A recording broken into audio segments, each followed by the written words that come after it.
네, 안녕하십니까. 반갑습니다.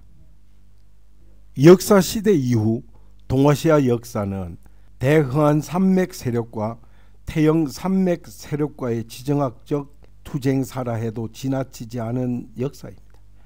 이는 동아시아 상고시대 동부의 단군 조선국과 황하유역의 하나라 시대부터 상호 부침을 거듭해온 역사입니다. 고조선과 당시 중원 왕조들의 관계는 어떠했을까 살펴보면 단군세기는 고조선이 초대 단군 때부터 중원과 밀접한 관계를 맺고 있었음을 보여줍니다. 이는 순임금 때 소위 중원은 국가의 존망이 달린 대홍수를 당했습니다.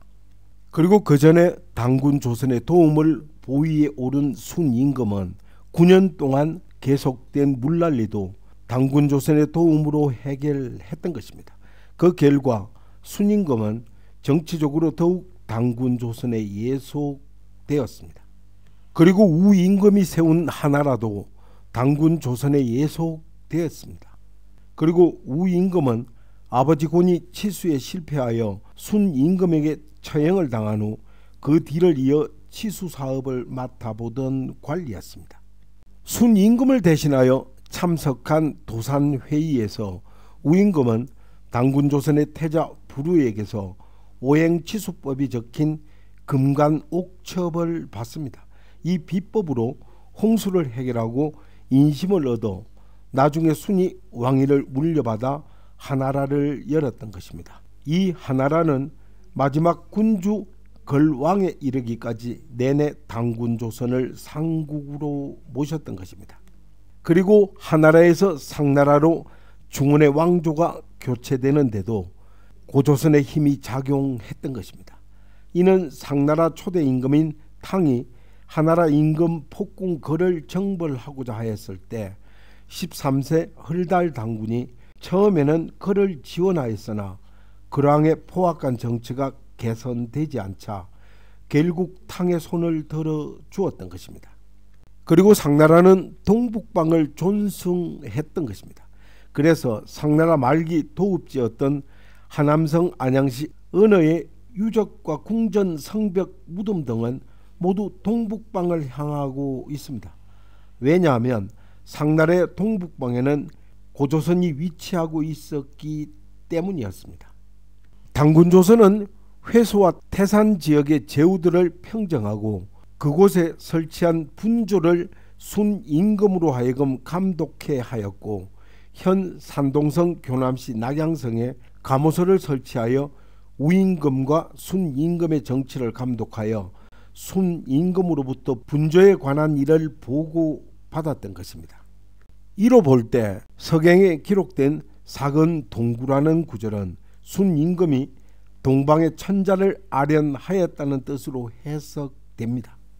이는 초기의 상나라는 단군 조선을 문화의 조국으로 받들었으나 12대 하당갑 때부터 조공을 바치지 않았고 22세 무정에 이르러서는 급기야 단군 조선의 변방을 침범하기에 이르렀던 것입니다. 이에 21세 소태 단군과 22세 색불로 단군이 상나라를 쳐서 대파합니다. 그리고 패전을 거듭하던 상나라는 이리저리 옮겨 다니다가 결국 멸망합니다.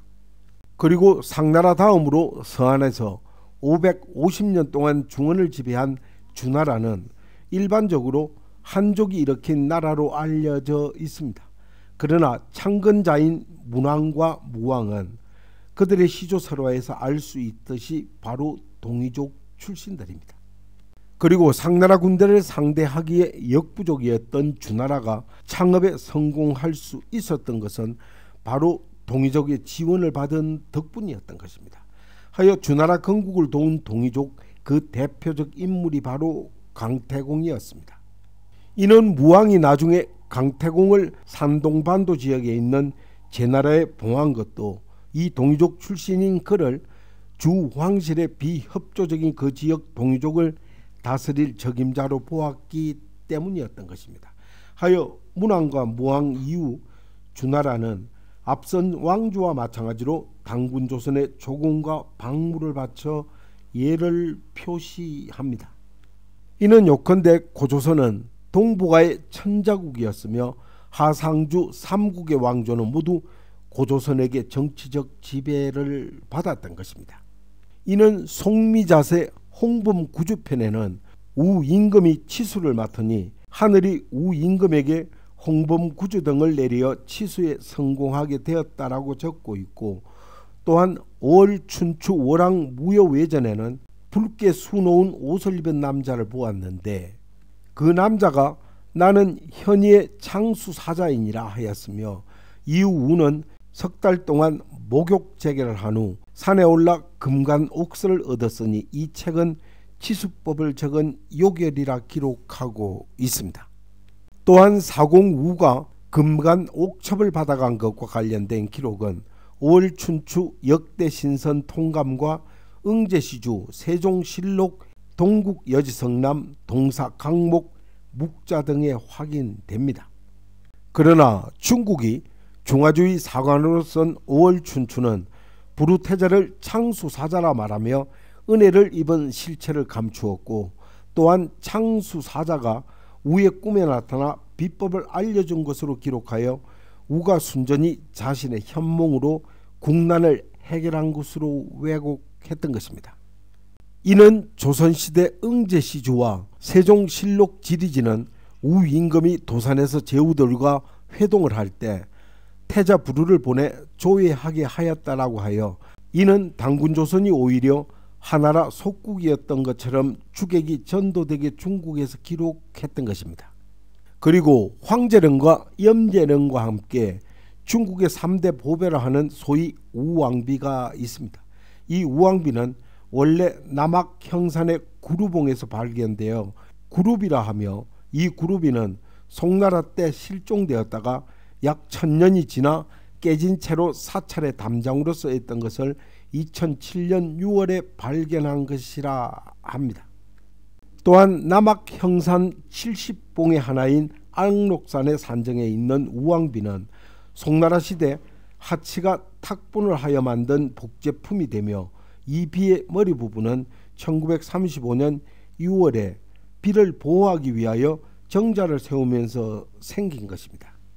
그리고 비문의 글자체는 올챙이 모양과 비슷하여 해독하기 어렵다 했는데 글자 수는 9행으로 나뉘어 모두 77자입니다.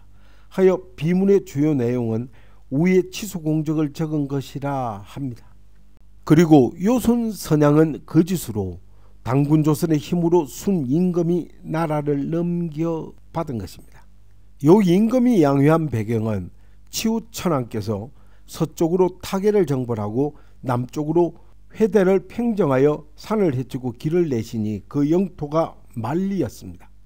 그리고 당군 왕검 때 당뇨와 같은 때인데 요의 덕이 갈수록 세하여 영토 분쟁이 끊이지 않았습니다. 이에 천왕께서 우순에게 명령을 하여 영토를 나누어 다스리게 하고 군사를 보내 주둔시킵니다. 하여 우와 순을 함께 당뇨를 정벌한 것을 언약하시니 요 임금이 힘에 굴복하고 순에게 의탁하여 목숨을 보존하고자 나라를 넘겨준 것입니다. 이때 순 부자와 형제가 다시 돌아가 한 집안을 이루니 대저 나라를 다스리는 도는 부모에게 효도하고 형제간에 위에 있게 함을 우선으로 하기 때문이었습니다. 이는 요순 선양 자체에 대하여 부정적으로 보는 사람들도 있습니다. 하여 그들은 선양이라는 것은 후대의 유가들이 신성화하고 미화한 것에 불과하다는 것입니다.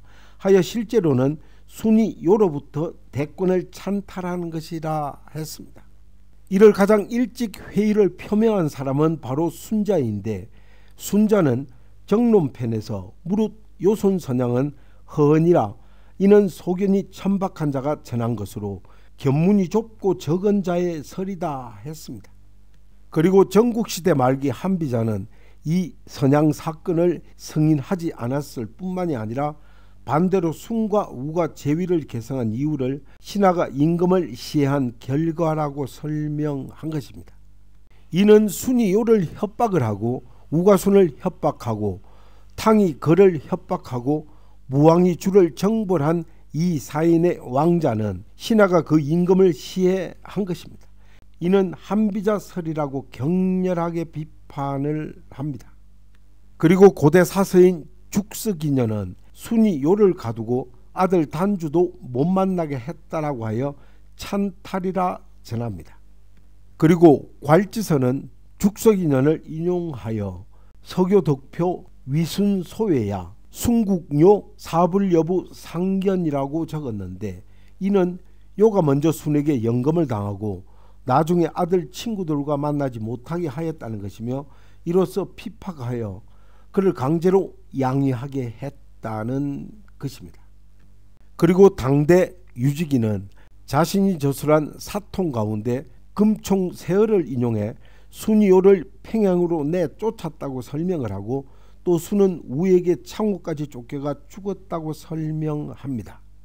또한 상위 정의의 사마정은 죽석인연을 인용해 요의 덕이 세해지자 순이 가둔 바 되었다. 그리고 순이 요를 가두고 다시 단주를 쓰러뜨려 근절을 하여 부자로 하여금 서로 보지 못하게 했다라고 했습니다. 또한 순 임금은 당군 왕금을 아련합니다. 이것이 사근동우의 진실입니다. 고대 한중 관계사의 본질을 정확히 알려주는 당군 세기의 동순망질 사근동우의 본뜻이 담겨진 비밀입니다. 이 동순망질 사근동우라는 구절은 서경 우서순전에 나오는 것입니다.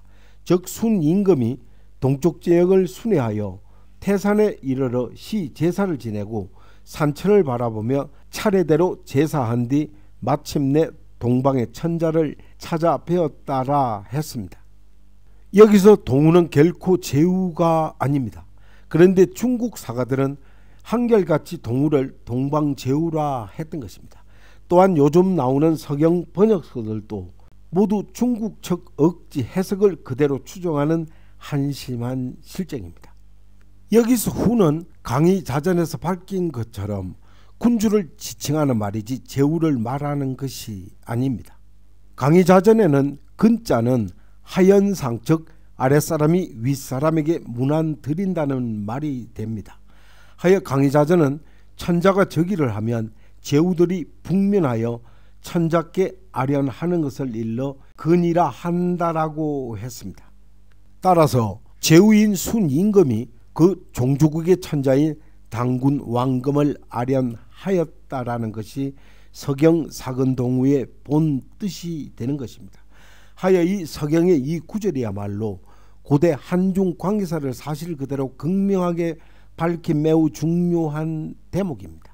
따라서 이 서경의 순임금에 대한 기록도 당군조선이 고대 동방의 종주국이라는 역사적 진실을 숨김없이 드러낸 극히 분명하고 소중한 구절입니다.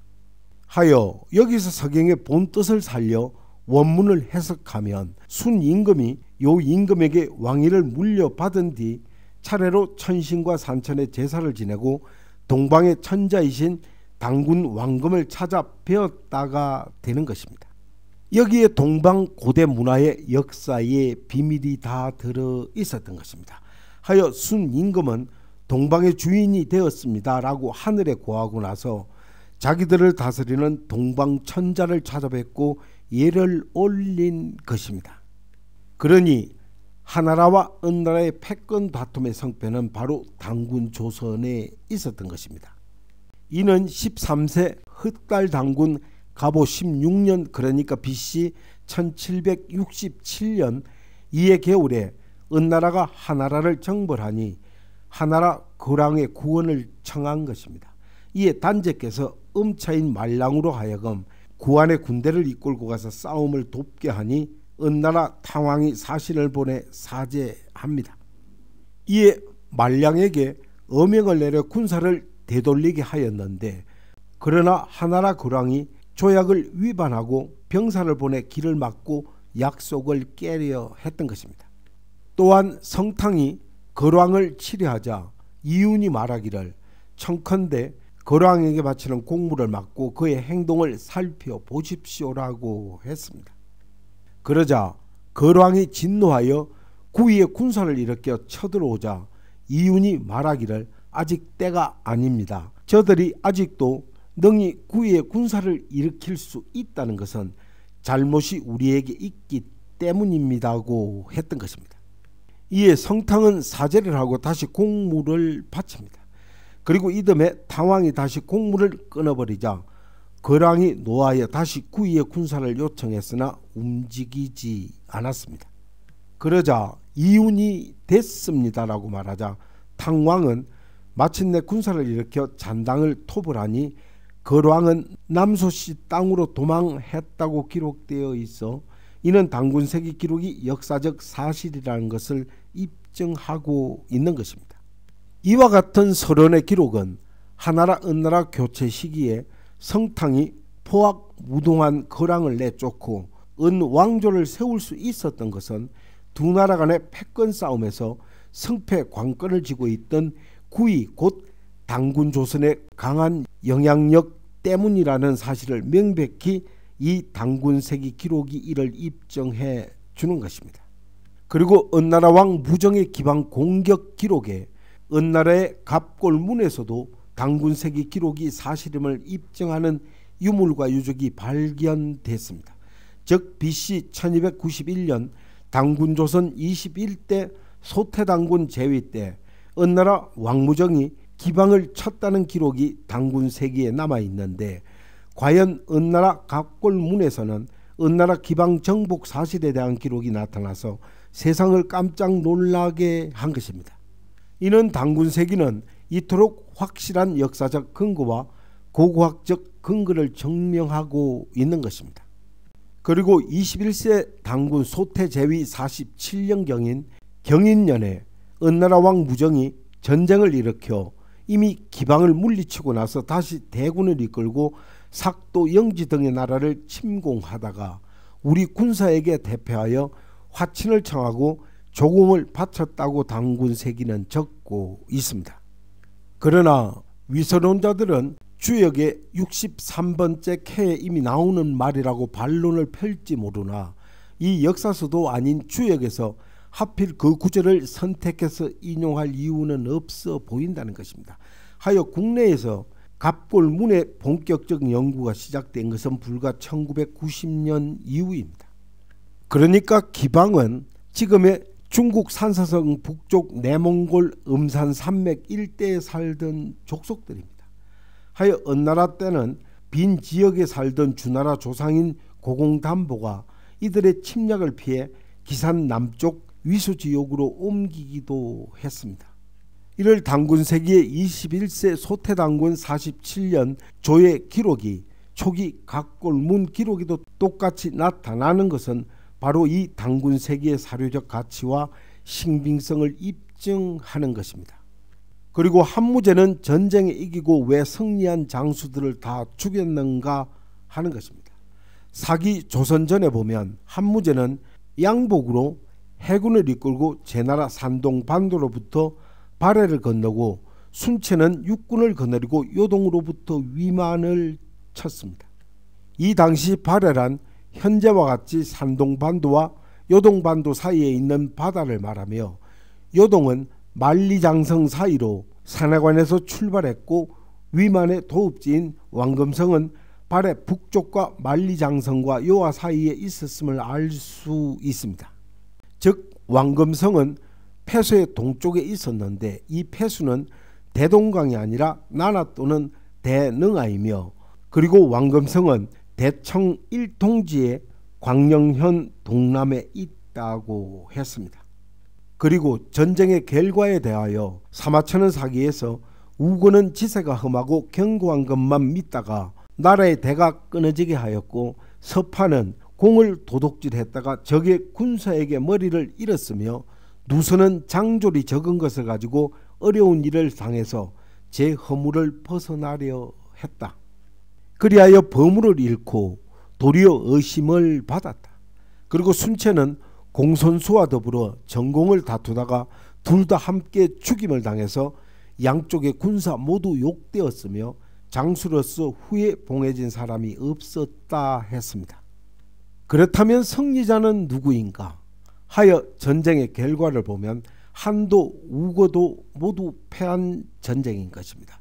그렇다면 승리자는 누구일까 하는 것인데, 여기에 대한 답을 북부여기 상편 4대 당군 고우루 13년에 한해 유철이 팽나를 쳐들어와 우거를 멸하고 사군을 두고자 하여 사방으로 병력을 침략시켰다.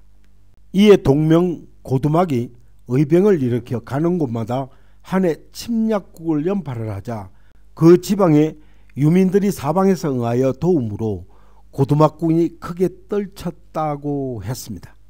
이러한 사실들을 종합해 보면 한 무제가 위만 조선을 멸하자 동명 고두막이 군사를 일으켜 유민을 이끌고 한해 세력을 격파한 것입니다. 이를 보면 사마천은 사기를 쓸 때 한 무제가 동명왕 고두막 한에게 대패한 치욕을 숨기고자 의도적으로 북부 여사를 누락시켜 버린 것입니다. 그 후 중국의 대부분 사서에서 북부여 역사가 사라지게 되었던 것입니다. 거기다가 고려와 조선의 사대주의 사가들이 이것을 그대로 모방을 하였고, 또한 근대 일제 식민 사학자와 국내 주류 강단 사학자들이 그것을 무비판적으로 답습했던 것입니다. 이는 중국 사료로 살펴본 고조선의 위상은 위략의 석기자지 후조선 후견주세 연자 존위왕 욕동락지 선우역자 칭위왕 욕콩병역 개년 이존주실 기대불의 간지 내지 살에서 설현 연지지 부공 후자 손초교 중약 시조선왕 부림 외진습지 락복속진 부궁조회라. 이는 옛 기자의 후예인 조선 후는 주나라가 쇠약해지자 연나라가 스스로를 높여 왕을 칭하고 동쪽으로 침략하려는 것을 보고 조선 후도 역시 스스로 왕이라 칭하고 군사를 일으켜 연나라를 역으로 공격을 하여 주왕실을 받들려 하였는데 그의 대부예가 가남으로 중지하였다. 그리하여 예를 서쪽에 파견하여 연나라를 설득하게 하니 연나라도 전쟁을 멈추고 조선을 침공하지 않았다. 그 뒤에 조선 왕의 자손이 점점 교만하고 포악해지자 이때 진시황이 통일한 때 조선왕 부가 왕이 되었는데 진나라 습격을 두려워한 나머지 정략적으로 진나라에 복속을 하였으나 조회에는 나가지 않았다라고 기록한 것입니다. 이에 앞서 살펴본 바와 같이 고조선이 주왕실을 받들려 했다고 하는 이 말은 말도 안 되는 왜곡을 하고 있으나 이는 당군조선이 왕이라고 칭할 정도로 이미 독자적인 세력을 구축하고 있고 또한 당군조선 측의 설득의 결과라고 물타기를 하고 있으나 연나라가 감히 공격도 하지 못할 정도로 위세가 대단했다는 것입니다. 또한 대부 등의 관료 조직을 갖춘 발전된 고대 국가로서의 면모도 보이며 조선 왕의 자손이 교만하고 포악하다고 할 정도로 연나라가 고조선에 시달렸다라고 볼 수 있는 대목입니다. 또한 고조선이 전국시대를 통일한 진나라에 두려워서 복속했다고 왜곡하고 있으나 이는 실상은 조회에 응하지 않았다고 고백을 하여 고조선이 소위 통일제국이라는 진나라에 복속된 세력이 아닌 진나라에 맞서는 상당한 국력의 나라임을 인정하고 있다고 봐야 보다 정확할 것입니다. 이는 사기에는 진나라가 만리장성이라는 요새를 쌓아 고조선의 침략에 대비했다고 한 기록은 바로 중원육국을 통일한 진시황도 실상은 동북방 조선나라를 두려워했다는 사마천 사기 기록이 이를 말해주고 있는 것입니다. 또한 사마천 사기에 진멜련, 송료, 동외요, 한흥, 위기원, 난수, 복수료, 동고세, 집회, 수익의 송년이라. 이는 즉 진나라가 연을 멸망시키고 그곳으로 외요에 소속을 시켰는데 한나라가 일어나서는 그것이 멀어서 지키기 어려우므로 다시 요동의 옛 요새를 수리하고 폐수에 이르는 곳을 경계로 하여 연에 소속시켰다. 이는 진나라가 차지하던 지역을 한나라가 너무 멀어서 스스로 후퇴하여 폐수에 이르는 지역만을 영토로 삼았다고 왜곡을 하고 있으나, 이는 고조선이 한나라를 침략을 하여 진나라 요동 외효지역을 차지하였다는 사실을 왜곡하기 위한 술책에 불과한 것입니다. 이는 즉 고조선에 의해서 침략을 당해서 영토를 빼앗기고는 거리가 너무 멀어서 그 지역을 스스로 포기했다는 말도 안 되는 거짓으로 사마천은 기록해 놓았던 것입니다. 그리고 사마천은 한나라 당시 사람이었으니 이는 당연히 자기 나라의 수치를 숨기고 거짓 포장을 하여 기록해 놓을 수밖에 더 있었겠는가 하는 것입니다.